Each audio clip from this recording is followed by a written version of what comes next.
Chapter 1. Lucian, I've been married to you for 3 years, but you've never once touched me.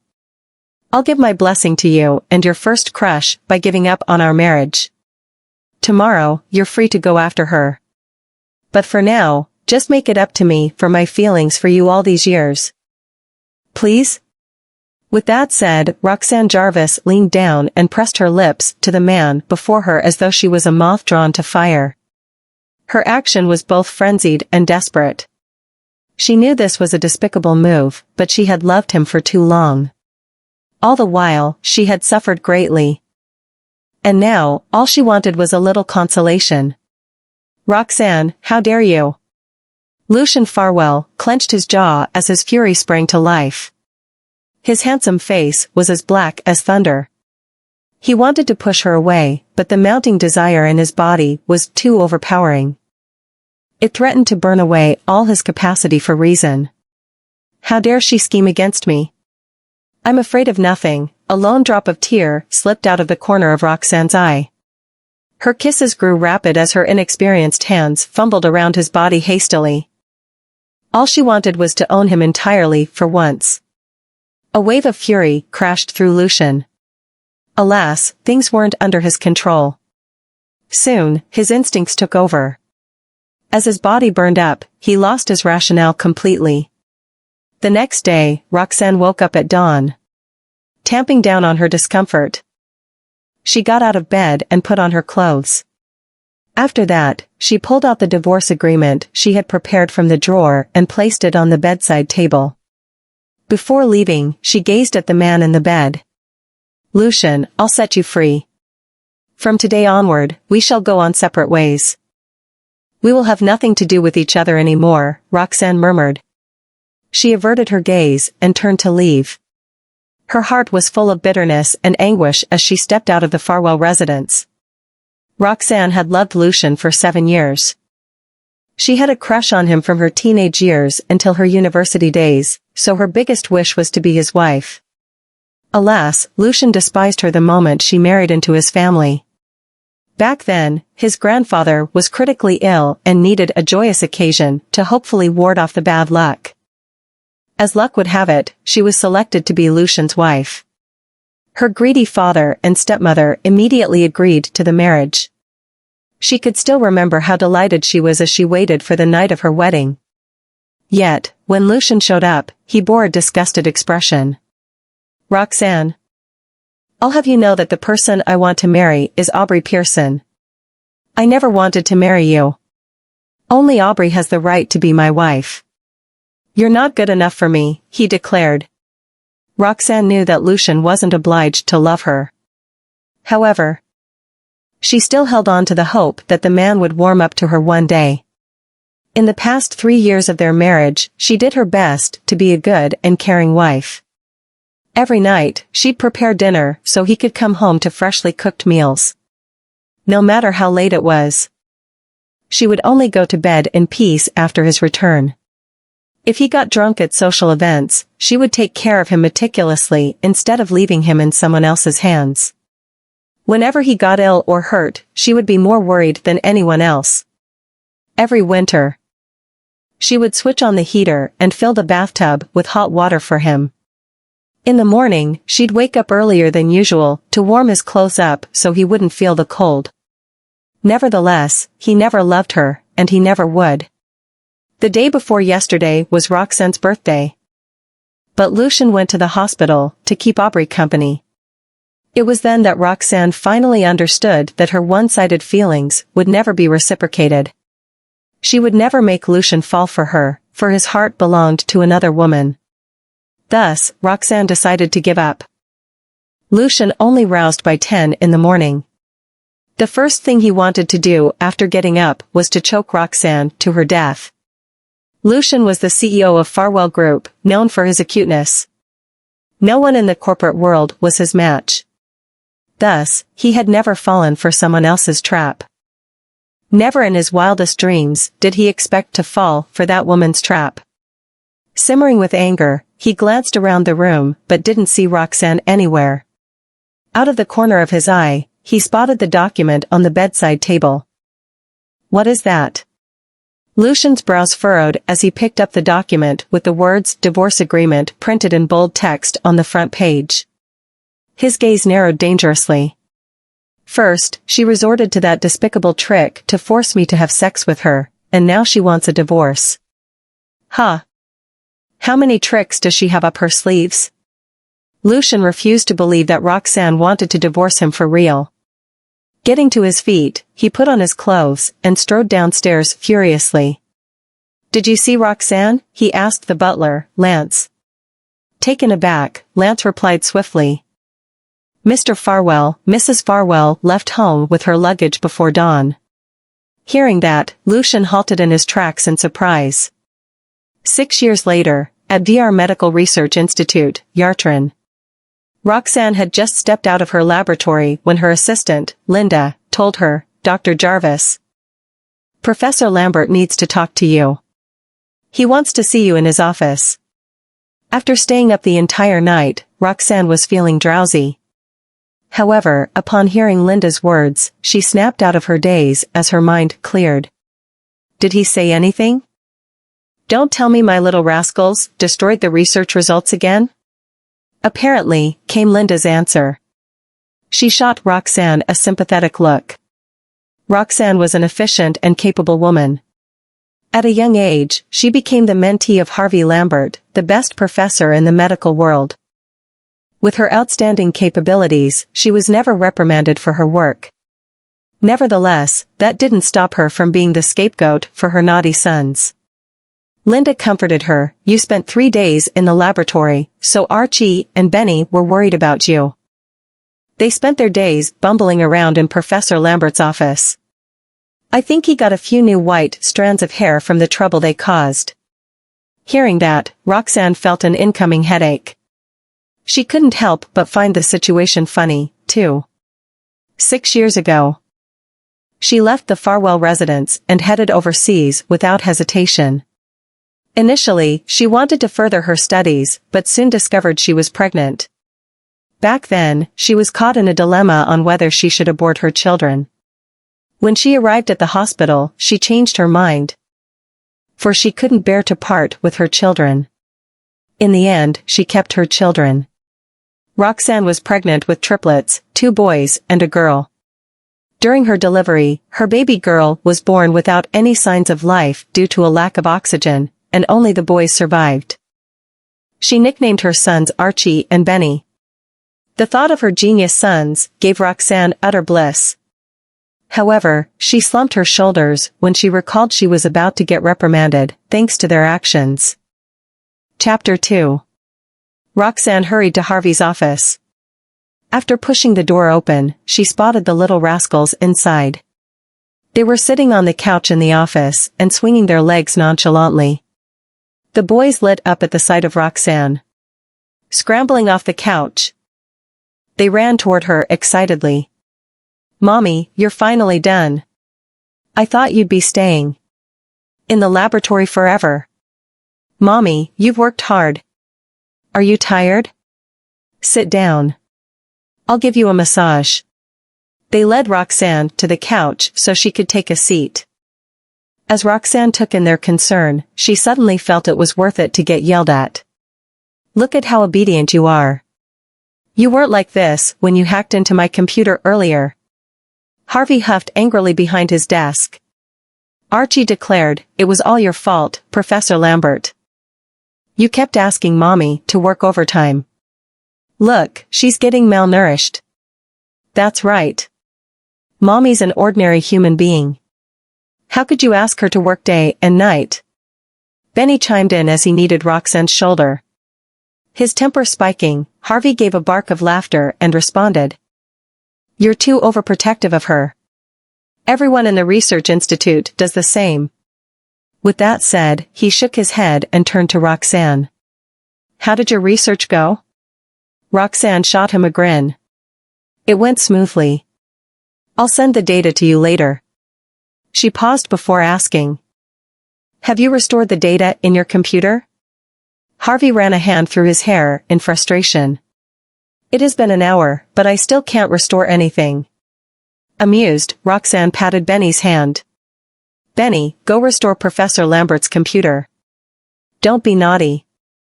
What if he loses some important data? Benny immediately replied, that won't happen. I prepare a backup and various security levels every time. He won't lose a thing. As he said that, he trotted over to Harvey and restored the latter's computer. The little boy's fingers typed on the keyboard furiously and produced lines of codes. A few minutes later, the computer screen blinked and returned to normal. Harvey took one look at his computer in admiration. He had to admit his mentee's sons were geniuses. At a young age, Archie was already a medical genius. He was capable of differentiating thousands of herbs and showcased his talent in medicine. He also had a sharp eye for investments. Benny, on the other hand, was interested in programming. He was now a little hacker who was very sensitive to numbers. Like his brother, he also did great in investments. Besides, both of them were adorable, mature, and cheeky. Thus, he couldn't bring himself to yell at them whenever they kicked up a fuss. Instead, he could only vent his frustrations on Roxanne. Roxanne immediately offered an apology. I'm sorry, Professor Lambert. Please don't blame the kids for their naughty acts. Please don't yell at me, too. I can't always be their scapegoat, can I? Harvey chuckled at her reaction. Don't worry. I didn't summon you here to yell at you. I have a task for you. Listen, I've been planning on setting up a research institute back in the country. It will be focusing on traditional medicine. However, I'm still busy here and can't leave for now. After careful consideration, I've decided to send you back. Roxanne had no idea he would say that. She froze and hesitated. Go back home? She never thought of going back to that place again after leaving 6 years ago. After all, she didn't have a family or someone she cared about back there. Besides, she had grown to love Yartran. Her first reaction was to reject the offer. Professor Lambert, Harvey interjected, Roxanne, I know you don't want to head back, but I hope you'll consider my suggestion. You've been my student for years. So I believe you know how wide and profound traditional medicine is. There aren't enough herbs here for you to research. In Chanae, you'll have all the herbs you want. You can use and research them freely. Most importantly, many hidden and prestigious families are in possession of ancient medical skills in Chanae. I remember you're interested in that, right? That was why I made the suggestion for you to return to Chanae. You have a bright future ahead of you. Besides, you're different now. No matter what happens, or who you run into, I believe you can handle everything calmly, right? At his words, Roxanne fell silent. He's right. I've changed into a completely different person now. I can face all obstacles without fear. Besides, it has been 6 years. Perhaps that man is already married to his first crush. Why am I afraid? With that thought in mind, Roxanne took a deep breath and nodded solemnly. All right, then. Professor Lambert, I'll listen to you and return to Chanae. Harvey beamed.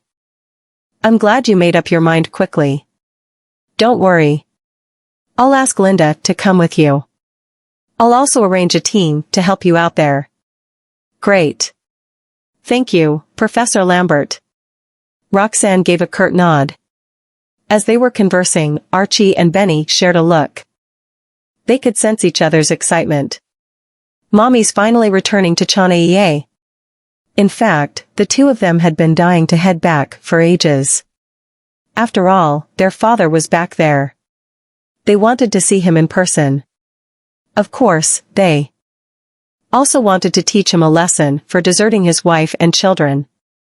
2 days later, Roxanne and the boys landed at the international airport in Horrington.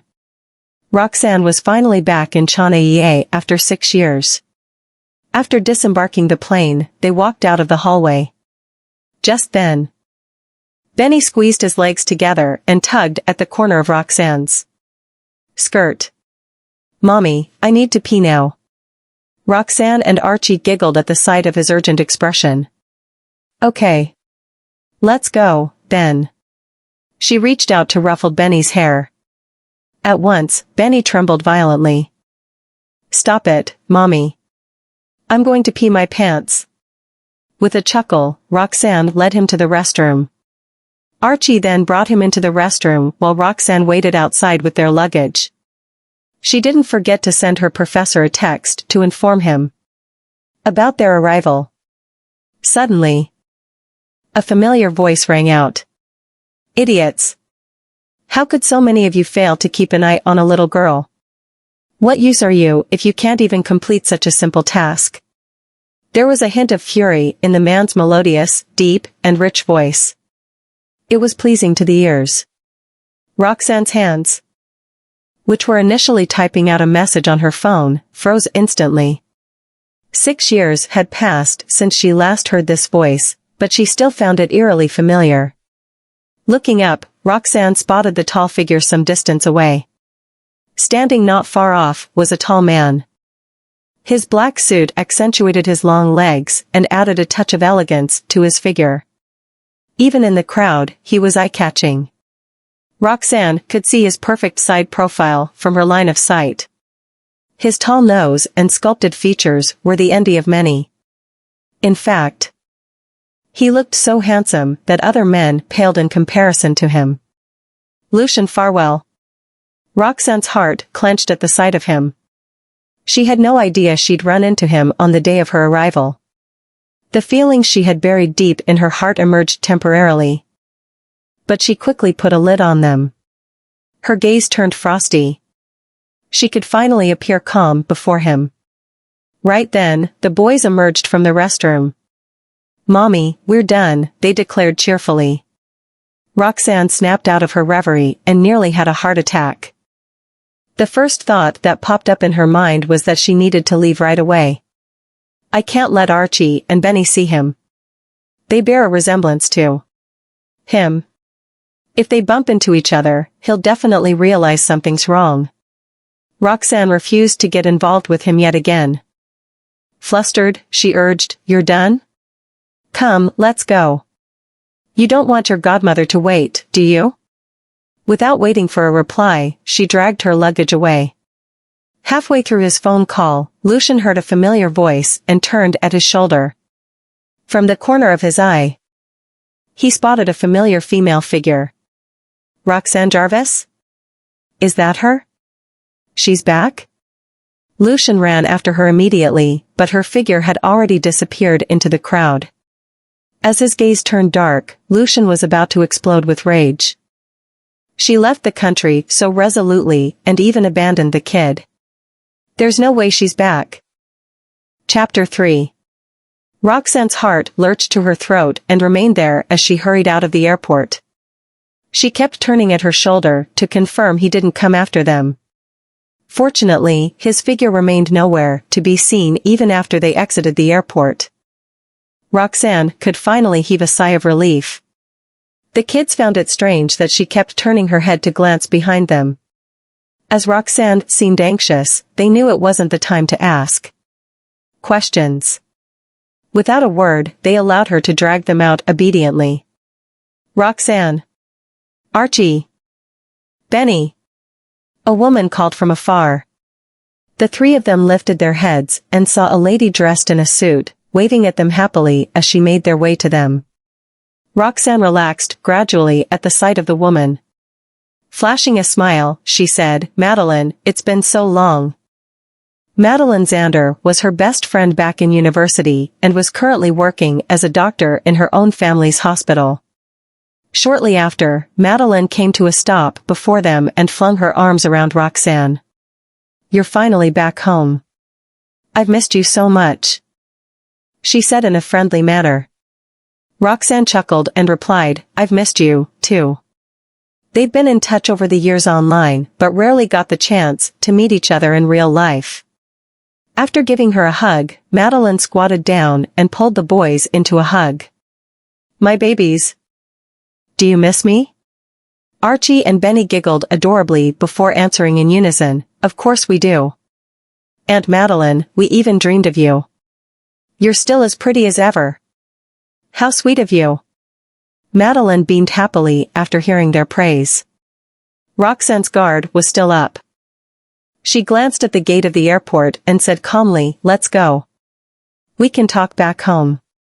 Madeline gave the boys a peck each on their cheeks before getting to her feet. After placing the luggage in her car truck, she ushered them into her car and sped away. At the same time, Lucian appeared at the gate of the airport. Cancel my schedule overseas, he told his assistant, Caden Lawson. Caden gave a brief nod in acknowledgement. Mr. Farwell, we've widened the search for Ms. Estella. She's young and can't go far. Don't worry. Ms. Estella is Mr. Farwell's darling daughter. It's more crucial to find her. His work overseas isn't as important in this situation. Lucian's gaze turned dark as he strode toward the Maybach parked by the road. Soon, the car drove away. An hour later, Madeline's car arrived in Derwest Garden. It was a residential area full of mansions. Roxanne had asked for Madeline's help to rent a place, and this was the house that Madeline had gotten her. The four of them hopped out of the car and entered the new house under Madeline's lead. The surroundings seemed nice. I like this place. Satisfied, Roxanne turned to look at Madeline. You're quite efficient, huh? Madeline arched a brow. I'm your neighbor. The owner of this house moved to the capital and wanted to rent this place out. I happened to stumble upon it. Whenever we're free, we can visit each other's places. Roxanne's lips curved as she bobbed her head in agreement. After she unpacked their stuff briefly, it was time for dinner. Hence, Madeline brought them out for dinner. She had just driven into the restaurant's parking lot and was about to park her car when a little girl ran out of a dark corner. Madeline slammed on the brakes before her car could hit the little girl. In shock, she stared at the little girl who had collapsed to the ground. Roxanne's heart was racing at the near accident, too. She turned to make sure her boys were fine before opening the door to get out. There was a young girl around 5 years old mere inches away from the car. She sat on the ground, clearly in a state of shock. Roxanne felt her heart soften at the sight. She made her way to the girl carefully before asking, "Hey, are you hurt?" The young girl had a fair complexion and looked sweet with her hair braided up. She had a tall nose, huge eyes, and delicate features. Dressed in a pink fluffy dress, she hugged an expensive doll in her arms. Hearing Roxanne's voice, the little girl regained her composure and shook her head shyly. She didn't forget to eye Roxanne warily. Roxanne's heart stirred as she observed the little girl silently. After confirming that the little girl was unharmed, she heaved a sigh of relief inwardly and reached out to help the little girl up. She had just stretched her hand out when the little girl cowered back in fear. Roxanne's hand paused midair. Flashing an assuring smile, she explained, "Don't worry. I just want to help you up." Glancing around, she asked doubtfully, "Where are your parents? Why are you alone?" The young girl hugged her doll tightly and shook her head without uttering a word. Roxanne's brows snapped together, for she had no idea how to communicate with the girl. Madeline and the boys soon got out of the car. Archie and Benny shared a curious look when they noticed the little girl remaining silent the entire while. She looks cute. Why isn't she talking? Could she be a mute? Chapter 4. The same thought popped up in Roxanne's mind. Is this little girl a mute? Her sympathy for the little girl increased. In a gentle voice, she asked, "Can you give me your hand?" With that, she stretched her hand outward. Despite staring at her timidly, the little girl seemed to be less rigid after hearing her words. Roxanne waited patiently for the little girl to accept her hand.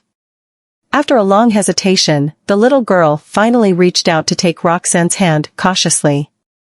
Seeing that, Roxanne held her hand gently and helped her up. She didn't forget to check the little girl again for any injuries. Because of her action, they got physically closer to each other. The little girl felt soft and fluffy. She even smelled like milk. Roxanne couldn't help but recall her daughter, who was a stillborn baby. If she were to grow up well, she'd be around this little girl's age. As that thought surfaced in her mind, Roxanne was overcome with heartache and regret.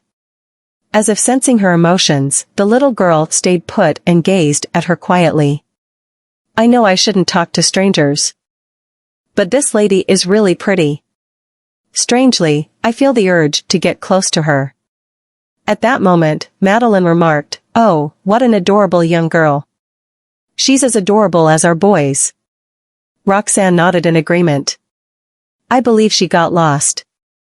Let's send her to the police station and see if we can get in contact with her family. Right after she said that, the young girl gave her a slight tug. Roxanne looked down in confusion. The little girl was shaking her head profusely, her eyes turning red. She seemed like she was about to dissolve into tears any minute. Clearly, the little girl didn't want her to do that. Seeing the girl's distraught expression really tugged at Roxanne's heartstrings. She had no other choice, though. If she didn't send the little girl to the police station in time, she might be accused of kidnapping the latter. Roxanne was in a dilemma. All right. We don't have to go to the police station. She squatted down and tried to negotiate with the little girl. Do you have your parents' phone number? I can call them so they can come here to pick you up. The little girl stopped shaking her head, but she slumped in dejection instead. As she didn't respond, Roxanne assumed she didn't have her parents' number. She was about to send her to the police station when the little girl moved. Roxanne watched as she pulled out a pencil and a post-it note. She then scribbled a phone number with the word Daddy behind it before handing the note to Roxanne. After taking the note from her, Roxanne punched in the number belonging to the little girl's dad. Oh. She's indeed mute, Archie and Benny muttered under their breaths. Roxanne stiffened and shot her sons a warning look. Don't be rude to her. The boys straightened their backs and gave the little girl guilty smiles. Glancing at them, the little girl inched nearer to Roxanne instinctively and reached out to grab the corner of Roxanne's dress. However, Roxanne didn't notice that as she was busy double-checking the phone number before making the call. Back in the Farwell residence, Lucien strode into the mansion angrily. Is Essie back? The butler came to welcome him. Wearing a worried expression, he said, No. I didn't see Ms. Estella around. After saying that, he realized the temperature surrounding his employer had dropped drastically. Lucien's lips thinned as he furrowed his brows. I've searched everywhere I could. Where could she be? Did something happen to her? As that possibility occurred to him, a faint gleam of malice shone in his eyes. It appeared as if he wanted nothing more than to destroy the entire world. Right then, a lady clad in thick makeup hurried into the mansion and basked anxiously, Lucien, I heard Essie went missing? Is it true? Did you find her? The lady was none other than Aubrey, the one whom Lucien wanted to marry previously. Nevertheless, Lucien kept his authoritative aura before her. She's still missing. Now that you're here, I'd like to know what you told Essie this afternoon. Why would she run away from home for no reason? Aubrey seemed surprised to hear his question as she stared at him incredulously. Lucien. What are you saying? Are you saying I did something to Essie?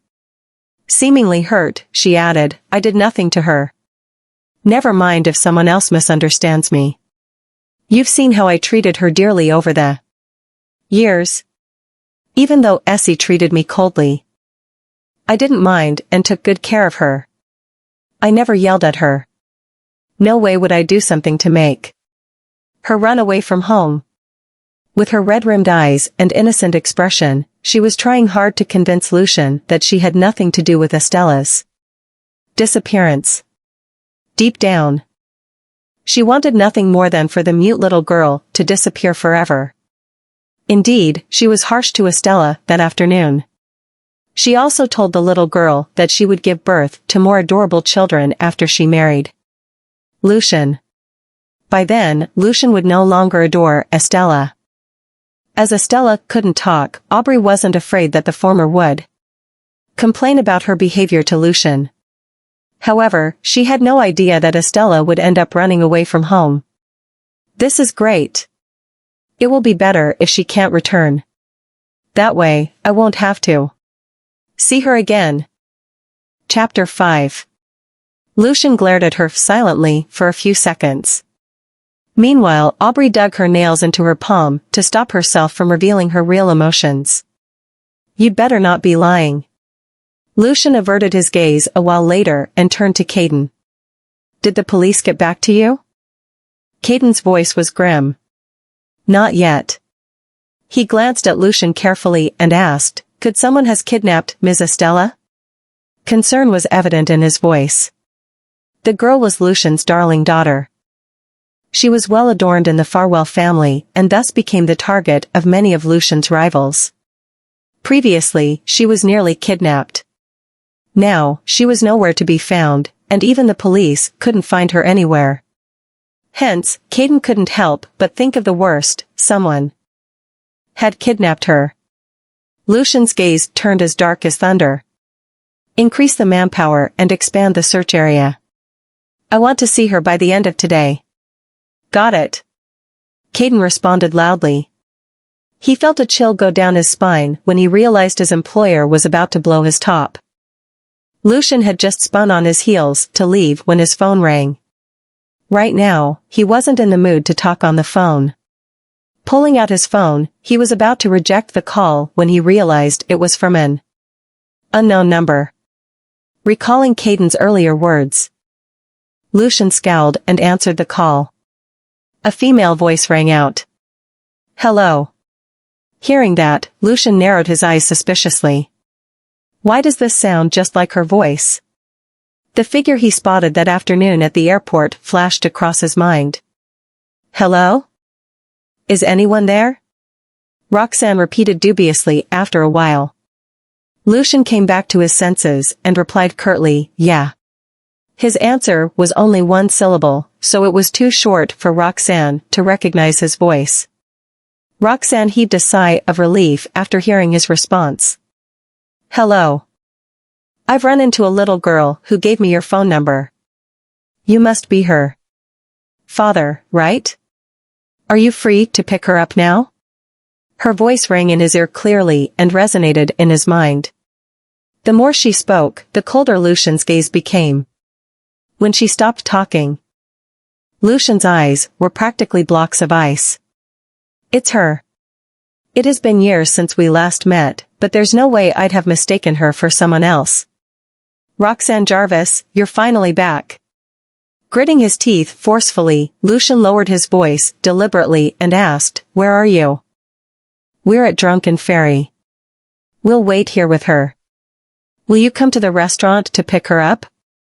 Roxanne answered at once. Yes. I'll head there right away. With that said, Lucian cut the line and ordered, get the car. We're heading to Drunken Fairy. Not knowing why his employer grew furious all of a sudden, Caden replied in the affirmative hastily.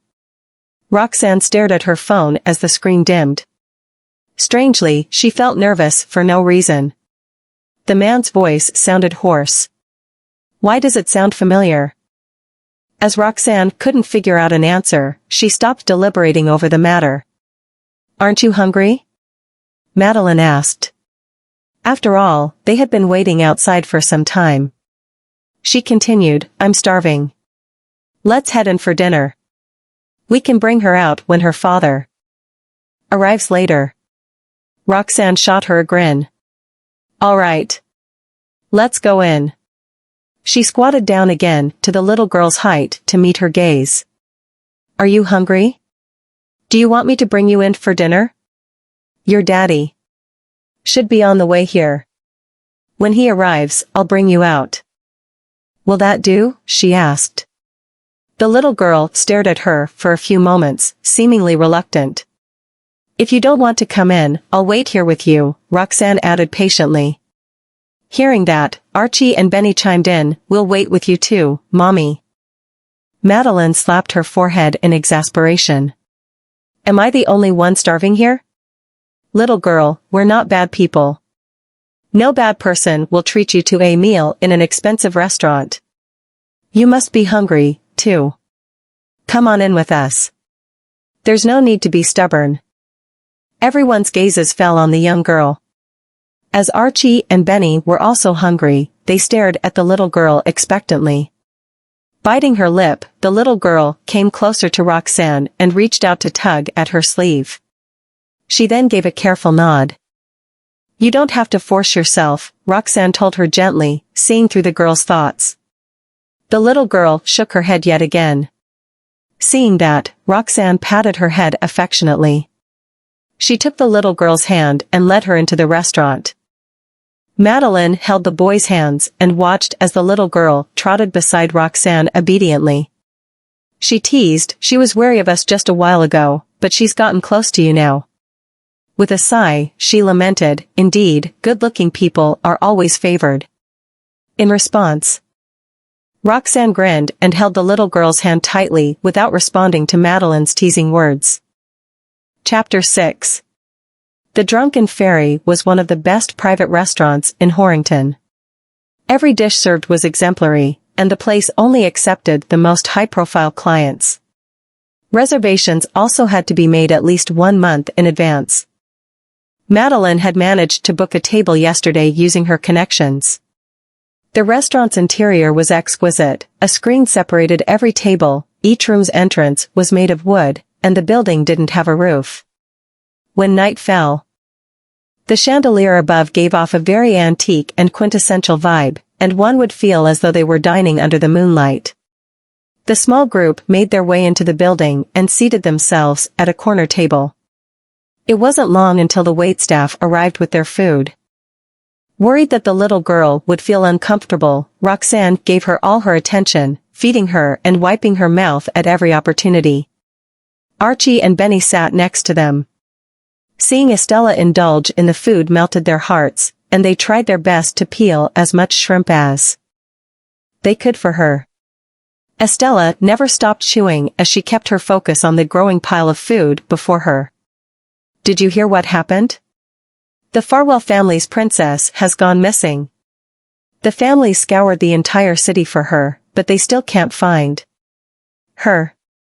Suddenly, a voice could be heard coming from the table next to them. The next person to speak sounded warier. She couldn't have been kidnapped, could she?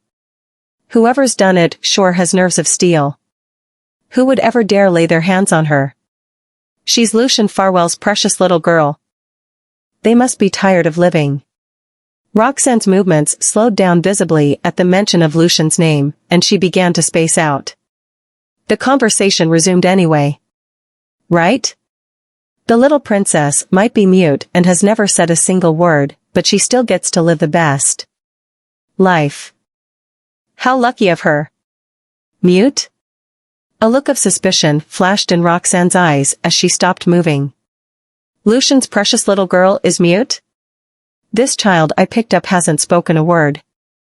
Judging from her behavior and clothes, she does look like someone from the Farwells. And that man over the phone. His voice.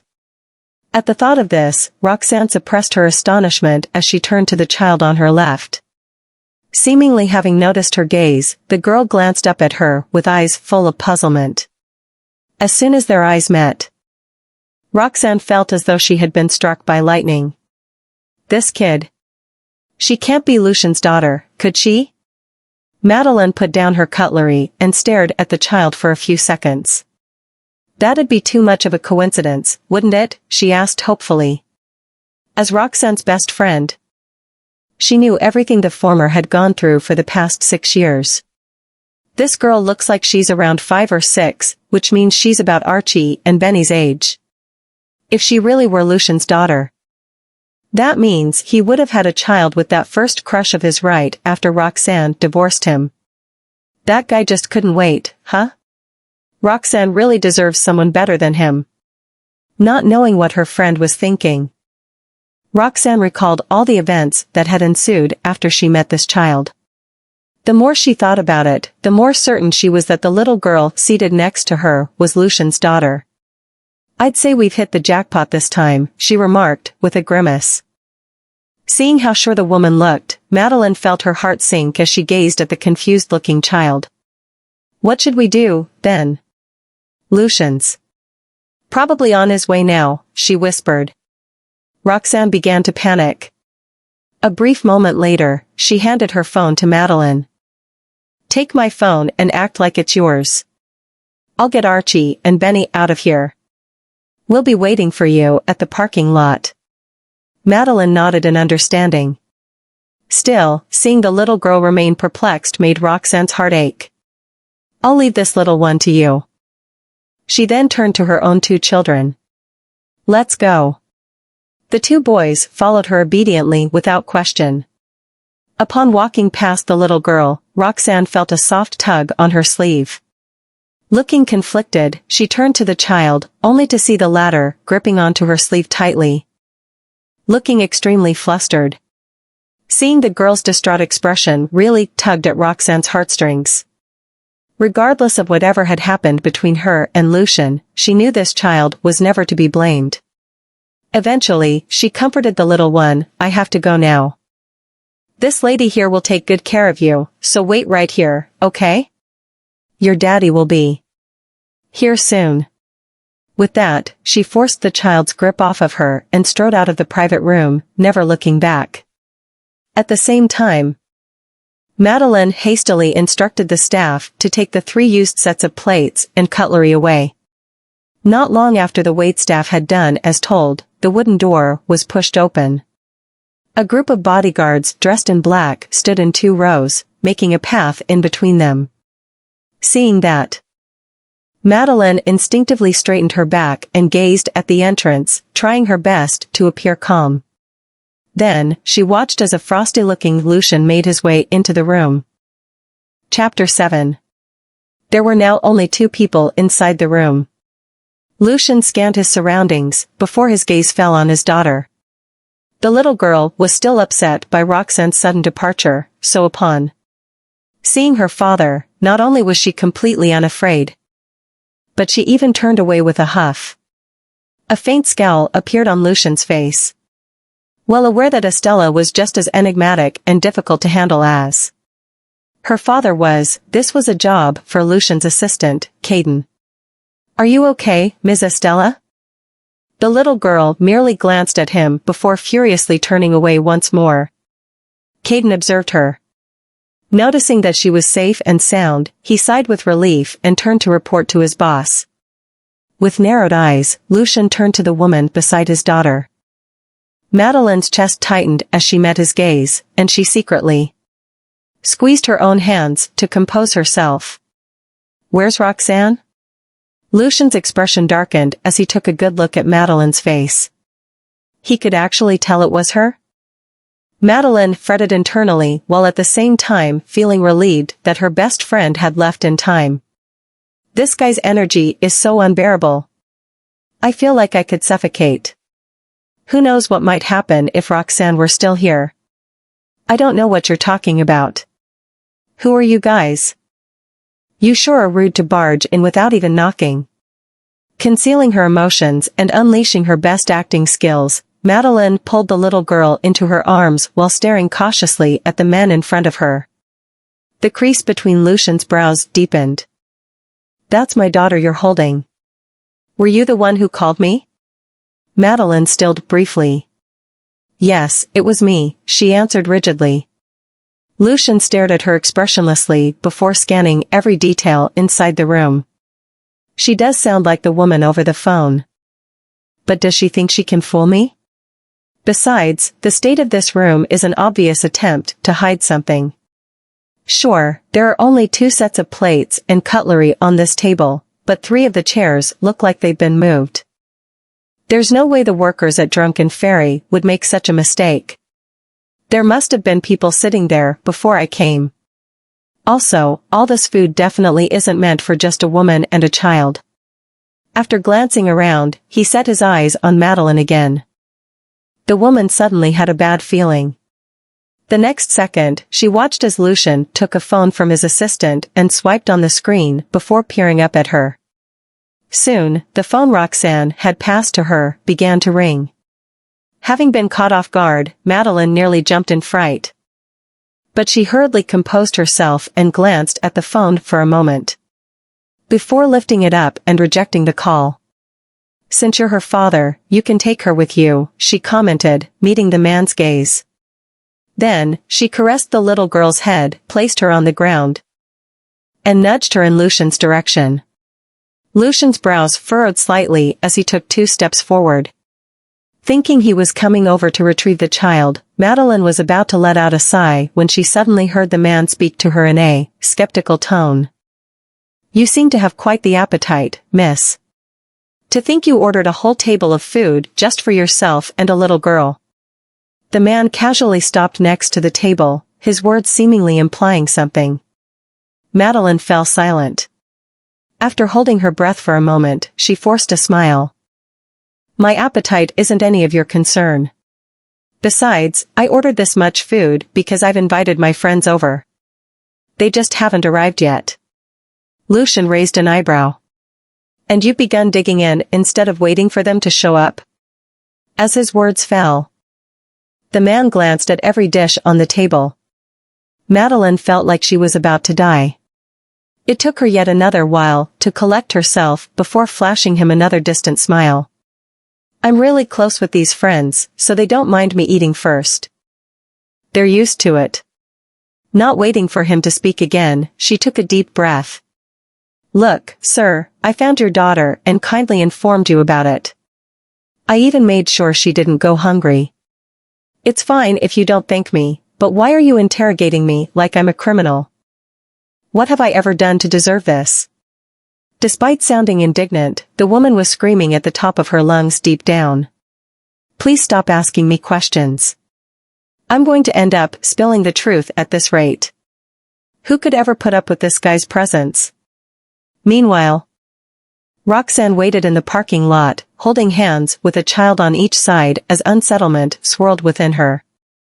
She knew Lucian too well to understand that even the smallest clue would be enough to rouse his suspicions. "I wonder how long Madeline can hang on. If our cover gets busted, what should I do if that happens?" The woman couldn't seem to find an answer, no matter how hard she tried. Suddenly, she pursed her lips and scoffed at herself.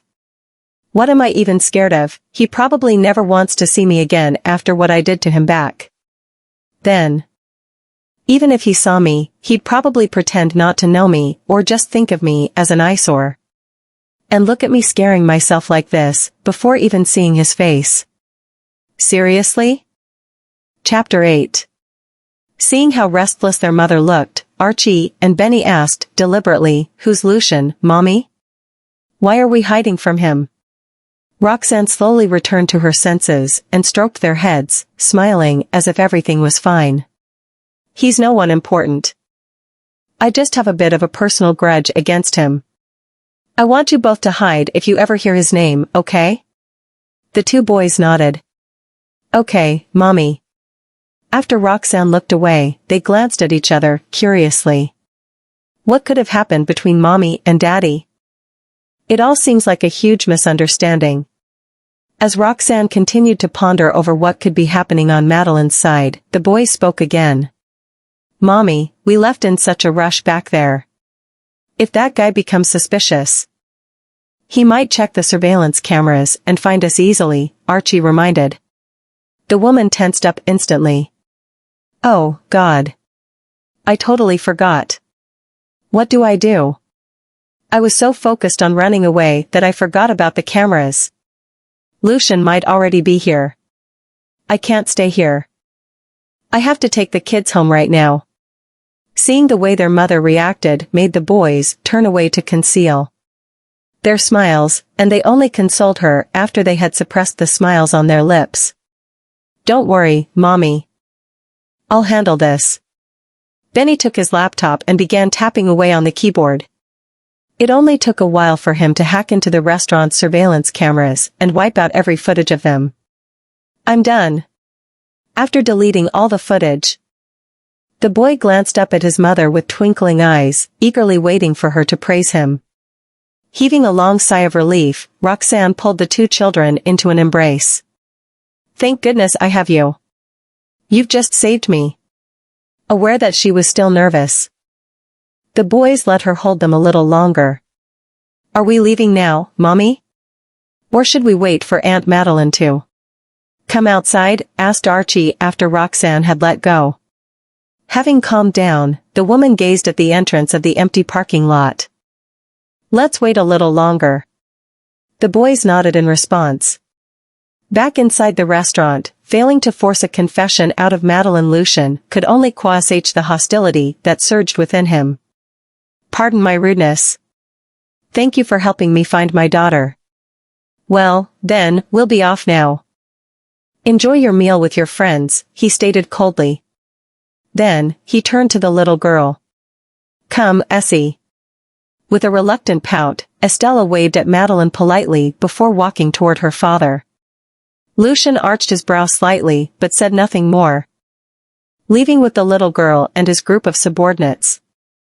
Upon walking out of the building, he tried to carry Estella into the car, but the child avoided him with a huff. Seeing that, Caden hurriedly stepped in and did the job. The car began to move. Seated at the back, Lucien reached out to his daughter and placed her on his lap. With nowhere else to run, Estella could only let herself be carried like a doll, although she continued her silent tantrum and refused to look at the man. Tell me, Essie. Was there another lady apart from the one from just now? The man asked gently. The little girl glanced at him and grew more infuriated at the thought of that pretty lady having left her because of him. Seeing her scowl deepen, Lucien pinched her cheek in amusement. I'm not even mad at you for running away from home, but you're here getting all mad at me? Don't you know how worried I was?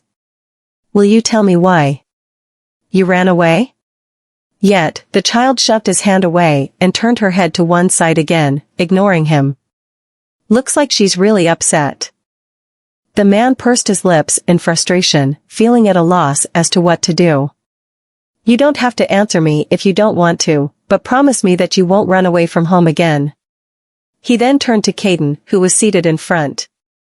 Get the restaurant's surveillance cameras. He clearly hasn't given up. Yes, Mr. Farwell, Caden responded helplessly. Chapter 9.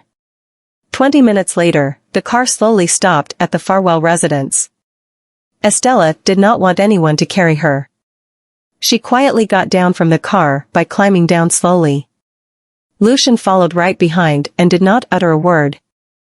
The moment the father and daughter stepped into the house, they heard someone calling Estella. Essie. Aubrey, who was playing on her phone in the living room, exclaimed when she lifted her head and saw them entering the house. The moment she saw the child from a distance, she ran toward her and gave her a hug.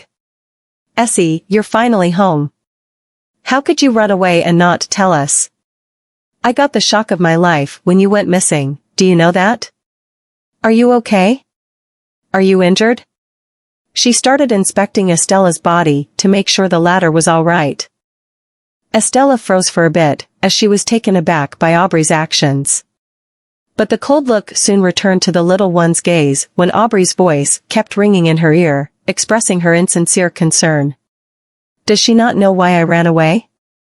I wouldn't have run away if she hadn't told me Daddy wouldn't care about me anymore. Feeling disgusted after seeing the hypocrite's face, Estella recalled the gorgeous woman she had met today. There was a world of difference between these two women. Estella absolutely despised Aubrey's pretentious behavior. She started struggling and pulled herself away from the woman. What's wrong, Essie? Stay still, okay? Let me check if you're all right. Aubrey could feel Estella wanted to avoid her. She tightened her grip on the little girl and sighed helplessly in front of Lucien. Estella started reacting more aggressively as she was in pain. Aubrey was running out of patience. When she punished Estella in the past, the little girl would tremble in fear and not make any noises. This was the first time she fought back. Aubrey would have acted more harshly if Lucien were not around. But since Lucien was there to observe their interaction, she had to be more cautious not to arouse his suspicion. A hard glint flashed across her eyes, and an idea popped up in her mind. Instead of continuing with this tug of war, she decided to release Estella and fall to the ground. Aubrey then looked at Estella in disbelief. "Essie, I know you dislike me. But I'm really worried about you. How could you?" She choked on her words as she looked at the little one with red-rimmed eyes. Upon noticing Aubrey lying on the ground after removing his coat, Lucien frowned and pulled Estella aside. "Essie, I know you're not happy, and you can take it out on Daddy. But you can't vent your anger like this to others. It's rude, do you know that?"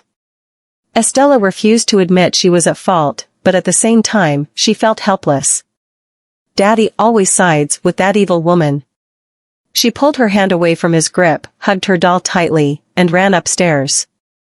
Now that Estella was gone, Aubrey gradually crawled up from the ground and said gently, "Don't be too harsh on Essie. We don't know what she had been through when she was wandering in the streets, dash." Lucien interrupted her, "You should go now. Essie is still mad. And she wouldn't want to see you." Aubrey's expression turned stiff for a moment, but she responded with an awkward smile. "All right then.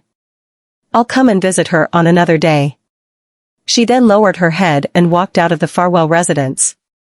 After she stepped out of the residence, Aubrey's expression instantly turned grim. How did he manage to find that little bastard? And how dare she behave like this in front of me? Why isn't she dead? Damn it. Meanwhile, Madeline stayed back at Drunken Fairy even after Lucien had left. When it was about time, she came out of the restaurant and quickly ran to the car. "Are you all right?" Roxanne asked while opening the door for her. "He left?" Madeline heaved a long sigh. "Yes. If only you could see how he stared at me. It's as if he could see through me. I nearly cracked under the pressure and gave you away." Roxanne smiled and expressed her gratitude.